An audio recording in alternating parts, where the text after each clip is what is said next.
प्यारे बच्चों, आज हम देख रहे हैं BCom second year unit costing chapter का क्वेश्चन नंबर 21। और ये भी आप इम्पोर्टेंट कैटेगरी में आप क्वेश्चन समझें। इस तरह का क्वेश्चन यदि पेपर में आता है तो बड़े क्वेश्चंस में यानी 20 मार्क्स में आपके पूछा जा सकता है। देखिए, स्टार्ट करते हैं। इसमें दिया हुआ है 30 अप्रैल 2013 को एक निर्माणकर्ता को 1000 बिजली के स्टोव की पूर्ति के अनुबंध हेतु मूल्य बताना है। तो अपने को प्राइस बतानी है।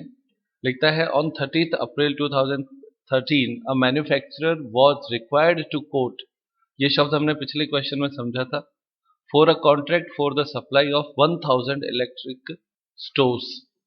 1000 स्टोव का उसको बताना है कि कितनी प्राइस होगी, कोटेशन देना है। आगे, from the following data prepare a statement showing the price to be quoted to give same percentage of net profit on turnover, यानी जो आपका प्रॉफिट का परसेंटेज सेल्स पे है उसको लेते हुए, as was released during the 6 month of 31 March 2013। वो कहता है निम्न तथ्यों के आधार पर उक्त मूल्य बताते हुए एक विवरण पत्र बनाइए। स्टेटमेंट बनाना है। बिक्री पर लाभ का वही प्रतिशत रखना है जो 31 मार्च 2013 को समाप्त होने वाले अर्धवर्ष से अर्जित किया गया था। तो परसेंटेज ऑफ प्रॉफिट जो है ऑन सेल्स वो सेम रखना है जो आप नीचे सूचनाएं दे रखी हैं उससे जो आता है। तो यानी इस प्रश्न में भी दो बार सवाल हो गया, जो हमने पहले भी किया था कि पहले एक स्टेटमेंट बना के हम पूरा क्वेश्चन सॉल्व करेंगे और उसमें क्या चीजें कैसे आ रही हैं वो देखेंगे, और उसके बेस पर हम क्या करेंगे, ये जो 1000 है उसके लिए हम दोबारा से बनाएंगे। आगे देखते हैं। अब ये कितने के लिए दे रखा है वो यहाँ लिखा है। ये जो डिटेल यहाँ से यहाँ तक दे रखी है आपको, वो 4000 स्टोव्स के लिए दे रखी है। तो 4000 के लिए हमें सारी इंफॉर्मेशन दे रखी है, हमें उसका स्टेटमेंट बना के समझना है और उसके आधार पर हमें 1000 स्टोव्स के लिए निकालना है। तो दो प्रश्न हो जाते हैं, एक बार 4000 के लिए पूरा क्वेश्चन होगा, फिर सेम पैटर्न को फॉलो करते हुए 1000 के लिए होगा। तो इसमें क्या क्या दे रखा है, रॉ मटेरियल दे रखा है, तो ये तीन चीजें आपके मटेरियल कंज्यूम्ड में आ जाएगी। मटेरियल कंज्यूम्ड का मतलब हो गया opening stock plus purchase minus closing stock. उसके बाद में फैक्ट्री वेजेज हो जाएगा। फिनिश गुड्स भी दे रखा है, ओपनिंग निल है, क्लोजिंग 35,000 का है। और स्टेब्लिशमेंट एक्सपेंसेज सारे वेरिएबल बोलता है वो आपके कितने हैं, 10,000 है। सेल्स दे रखा है तो 4 लाख का जो है वो 4000 जो है स्टोर्स उसको वो 1,89,000 में बेचता है। फैक्ट्री एक्सपेंसेस दोनों के ब्रैकेट में वेरिएबल लिखा हुआ है। वेरिएबल का मतलब अनुपातिक रूप से बदलता है। यदि फिक्स ले रखा हो तो इसका मतलब वो कहना चाहता है कि जितना 400 पे लगता है उतना ही 1000 पे लगता है, अगर वो फिक्स लिखा हो तो।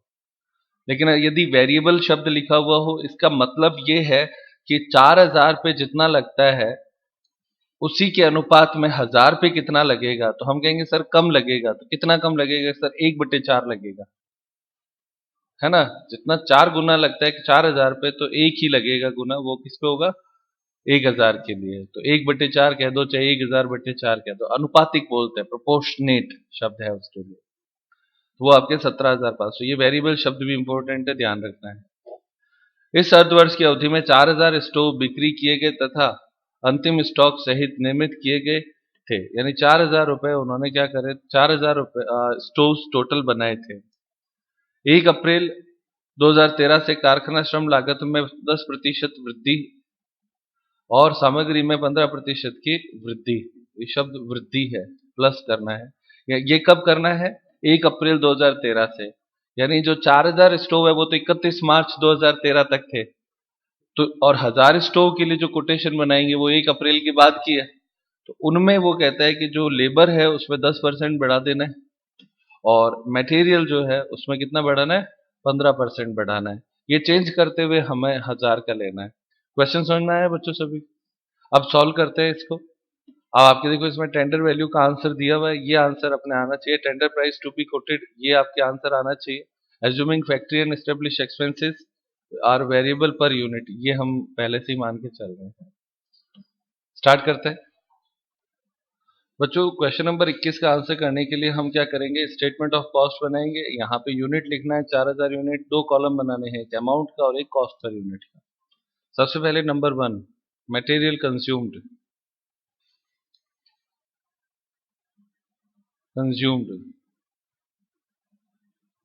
तो मटेरियल कंज्यूम्ड में opening stock plus purchase minus closing stock raw material का, ये फॉर्मूला लगता है। तो अपने ओपनिंग स्टॉक इसमें कितना दे रखा है, हाँ बेटा, तो अंदर लिखेंगे 35,000,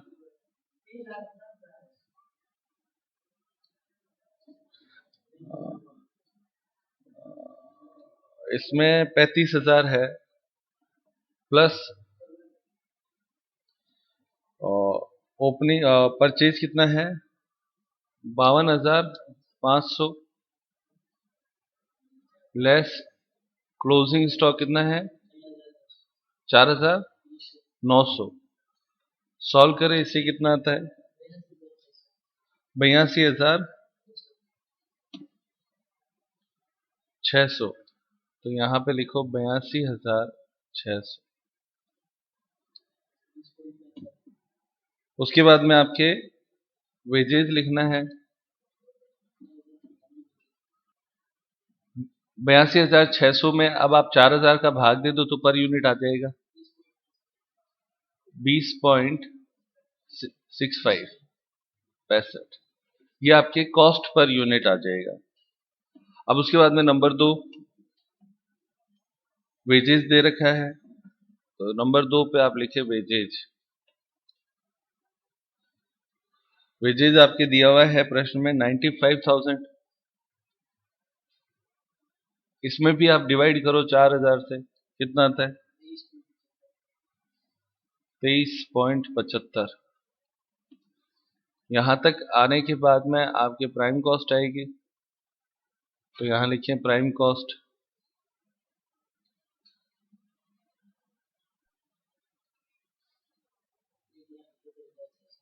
1,77,600 और डिवाइड करने पर 44.4। ये आपके प्राइम कॉस्ट हो गई, सारी चीजें कैलकुलेट हो रही है बराबर।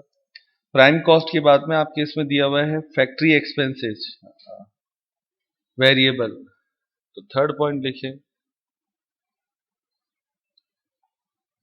फैक्ट्री ओवरहेड, तो वो आपके कितना है, हाँ बेटा, वो दिया हुआ है 17,500, तो यहां लिखना है 17,500। डिवाइड करेंगे इसको भी, कितना आता है 4.37। आगे भी कुछ आता है, लिखना पड़ेगा।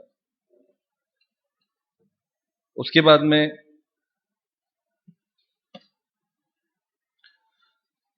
जोड़ लगाएंगे तो आएगा फैक्ट्री कॉस्ट,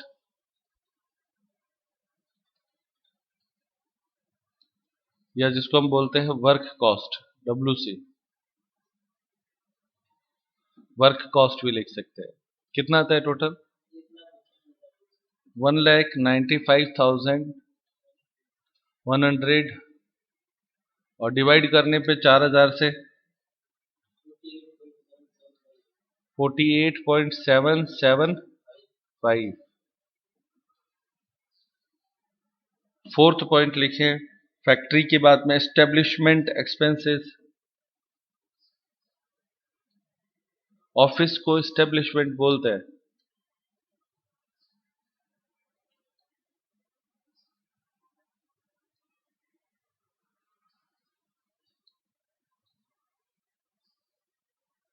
एस्टेब्लिशमेंट एक्सपेंसेस, इसके ब्रैकेट में भी लिख देना वेरिएबल।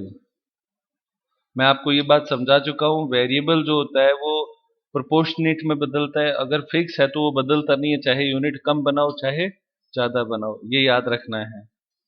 तो कितना दे रखा है 10,000, डिवाइड करो इसको 4000 से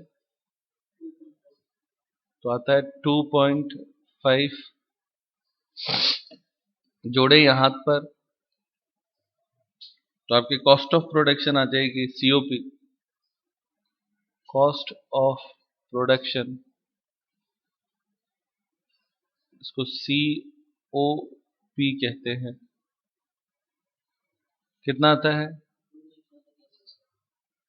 2,05,100, 2,05,100 टोटल। इधर डिवाइड करने पर 51.275। अब यहां जब कॉस्ट ऑफ प्रोडक्शन आ जाता है तो इस पे डबल लाइन कर दो। ये डबल लाइन का मतलब है कि अब इस तरफ अपने को कोई डिवीजन करना नहीं है फिनिश गुड्स के बारे में। हो गया? और इसको हाईलाइट भी कर दो। ये एक वस्तु को बनाने की कॉस्ट ऑफ प्रोडक्शन है। अब उसके बाद में कॉस्ट ऑफ प्रोडक्शन के बाद में फिनिश गुड्स का एडजस्टमेंट करना है। Add opening stock of finish goods.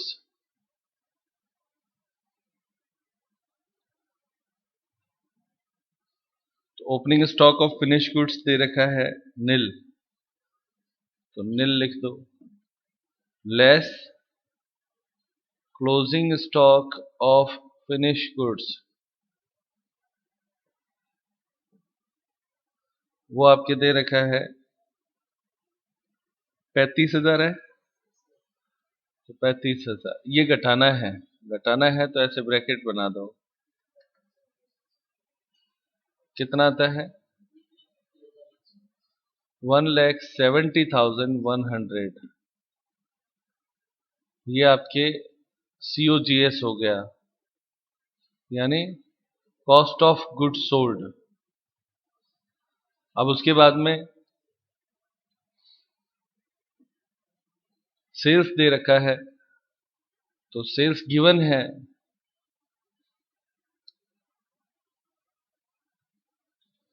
कितना दे रखा है बेटा? 1,89,000।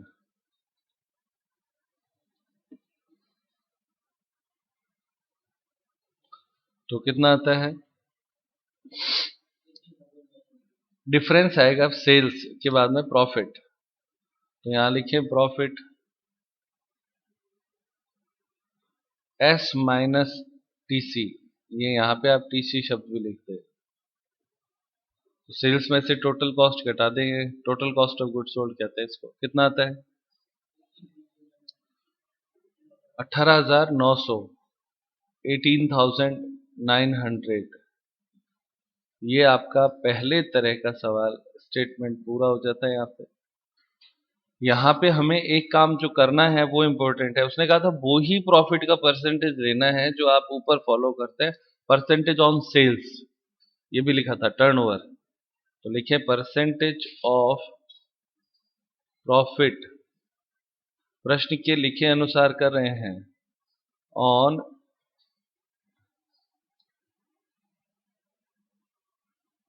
टर्नओवर का मतलब होता है सेल्स। तो सेल्स पे परसेंटेज कैलकुलेट अपने को करना है। इसमें आपको लिखना है प्रॉफिट अपॉन सेल्स इनटू 100। तो प्रॉफिट आपका 18,900 अपॉन सेल्स है 1,89,000 इंटू 100। कितना आता है? 10%, 10% आपके आता है। अब ये 10% ऑन सेल्स है, तो यहाँ पे हाथों हाथ ही लिख दो और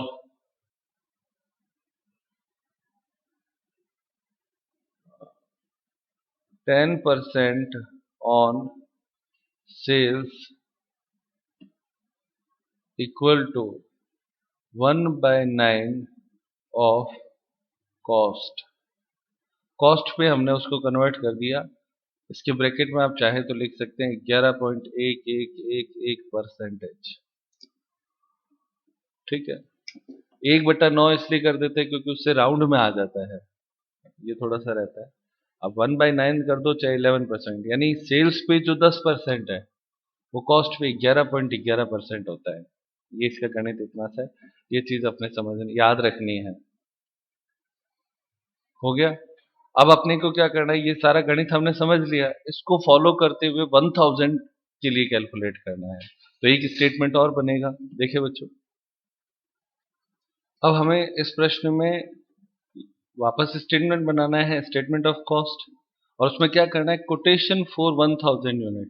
हमें बताना है कि 1000 यूनिट अगर कोई व्यक्ति हमसे मांगता है तो उसको कितने में हम उसको दे देंगे। तो उसके लिए हमें सबसे पहले लिखना है नंबर 1 मटेरियल कंज्यूम्ड। तो मटेरियल कंज्यूम में आपने जो पीछे कॉस्ट पर यूनिट निकाली थी वो देखनी पड़ेगी। तो वो आप देखो, एक बार मैं आपको बताता हूँ। ये रहा मटेरियल कंज्यूम की कॉस्ट पर यूनिट आया 20.65। तो इसको फॉलो करना है। तो यहाँ पे मैं लिखूंगा एट दी रेट 20.65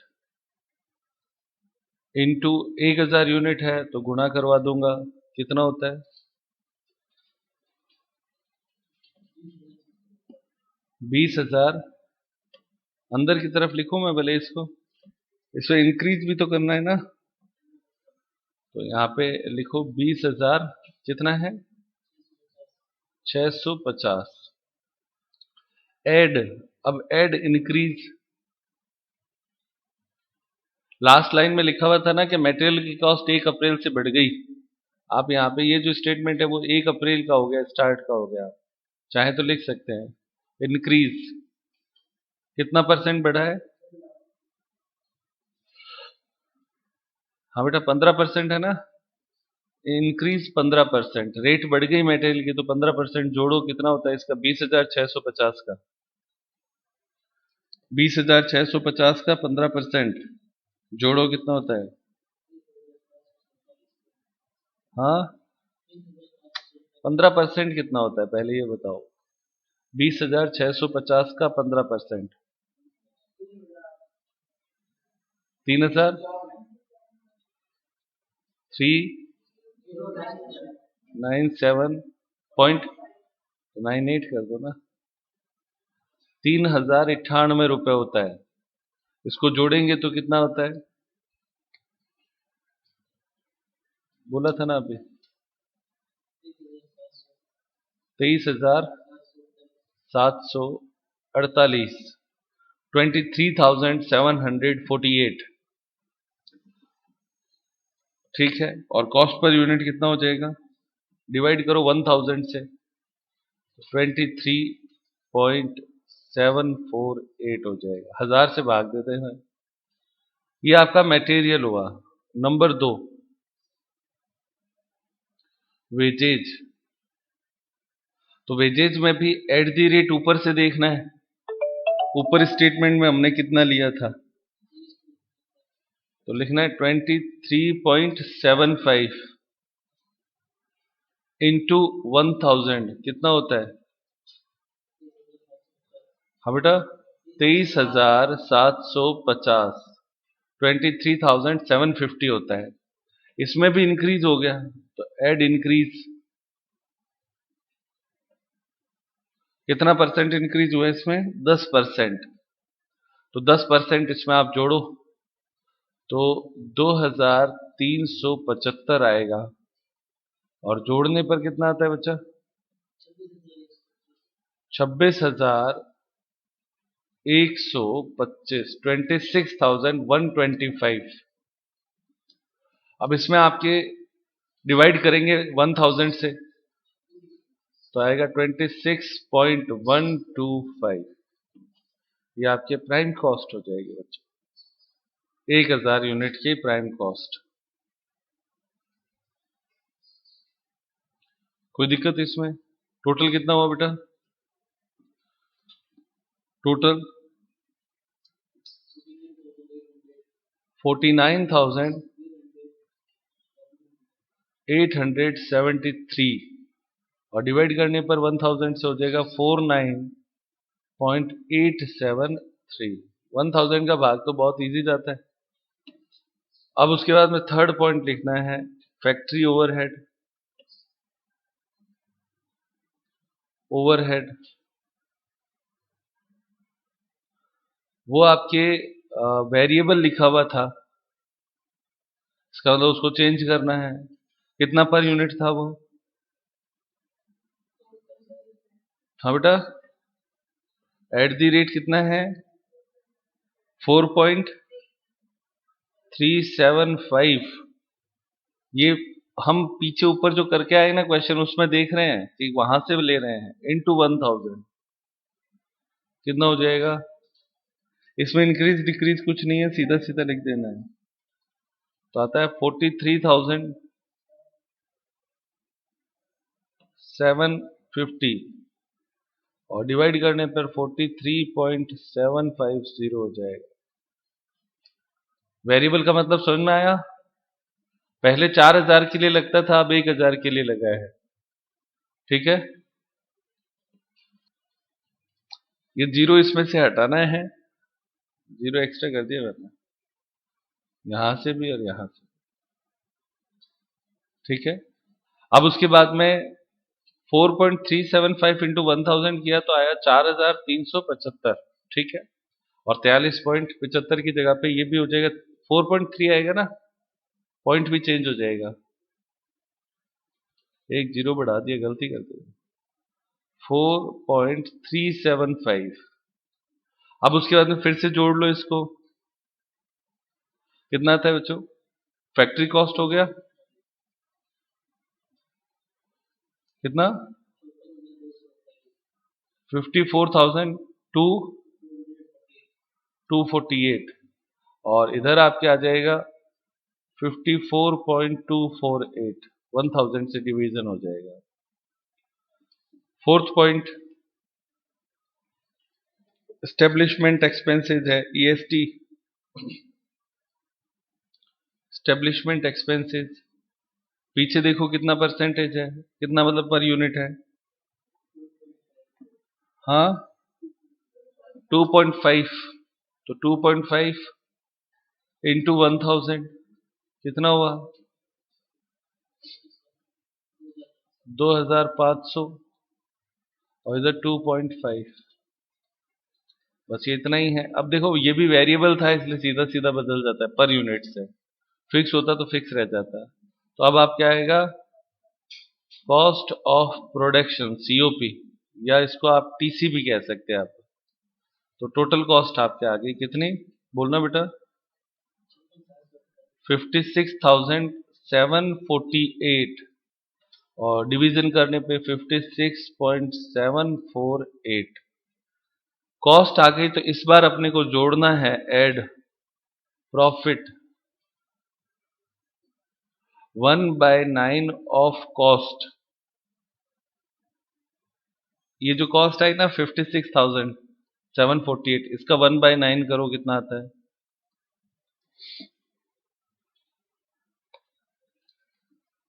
हाँ बेटा, 1/9 करना है, सीधा सीधा इतना क्यों सोचते? 6,305, 6,305 पॉइंट छोड़ दो और इधर आपके आ जाएगा 6.305, 6.305 प्रॉफिट आ गया। प्रॉफिट जोड़ने पर आपके सेल्स प्राइस या टेंडर प्राइस आ जाएगी। तो लिखे सेल प्राइस और दोनों आंसर आ जाएंगे, तो रुपए में भी और यूनिट में भी। कितना आता है पहले का? 63,053 और पर यूनिट में 63.053। 1000 का भाग लग जाएगा। ये आपका आंसर दिया हुआ था ना प्रश्न में, मैंने दिखाया था आपको कि देखो इतना आंसर आना चाहिए। ये आंसर आपके एग्जैक्ट आ जाता है। यूनिट पर यूनिट यानी अगर वो एक यूनिट का पूछता है तो 63 रुपए, और यदि वो टोटल पूछता है 1000 के लिए तो 63,000 में ये काम उसको करना है। तो बच्चों, आज की क्लास यहीं समाप्त करते हैं। एक अच्छा और इम्पोर्टेंट क्वेश्चन था, कल फिर आगे देखेंगे।